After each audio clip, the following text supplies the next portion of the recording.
শ্রী গুরুজন। এখানে আমাদের দুজন গুরুদেব বিরাজমান, একজন আমাদের আরাধ্য দেবতা আর হলেন বিশ্বকবি। বিশ্বকবিও কিন্তু আমাদের গুরুদেব, সবাই আমরা গুরুদেব বলে জানি। আচ্ছা, নামটা কি গো? আজ 22শে শ্রাবণ বিশ্বকবি রবীন্দ্রনাথ ঠাকুরের প্রয়াণ দিবস। প্রয়াণ দিবস মানে স্মরণ করার দিন। কবি তার গানে গানেও বলে গেছেন, তবু মনে রেখো।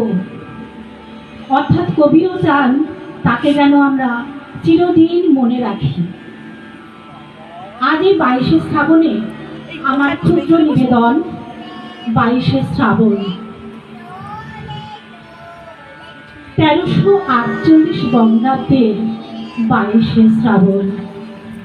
সময় তখন দ্বীপ্রহর, থমথমে আকাশ বাতাস, শুধু শোনা যায় শ্রাবণের ধারার ঝড়ো ঝড়ো শব্দ। হঠাৎ নেমে এলো অমানিসার ঘোর অন্ধকার। এ কি হলো, এ কি হলো?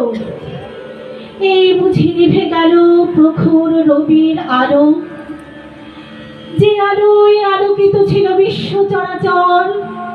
নিমেষেই তা গ্রাস